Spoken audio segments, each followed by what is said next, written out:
আজকে রান্না করবো মেদ মাছ, মানে এটা বাটার মাছ। এটা গ্রিল করবো, গ্রিল কয়লার আগুনে তাওয়ায় পোড়াবো। মাছ এরকম কেটে লবণ পানি দিয়ে বরফ দিয়ে ভিজে রাখবো আধা ঘন্টা। এখন এখানে আছে 2টা রেহান পাতা, 4 মুঠা ধনিয়া পাতা ও পেঁয়াজ পাতা, একটা রসুন, আদা, কাঁচামরিচ বড়োটা, লেবুর জুস, লবণ দিয়ে এটাকে ব্লেন্ডার করব।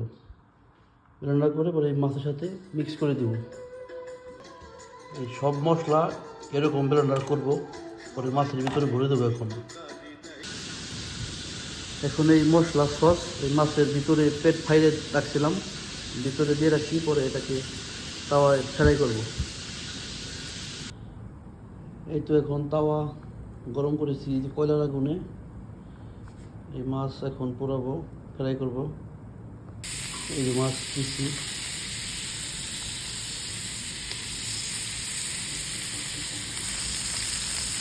এই তো এখন মাছ উল্টিয়ে দিয়েছি।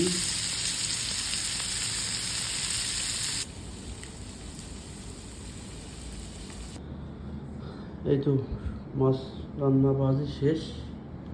এটা হচ্ছে শাহরিয়া সুক্কার সেমাই, এটা সাদা ভাত পেঁয়াজ ফ্রাই দিয়ে বিরিয়ানির মতো রান্না করছি।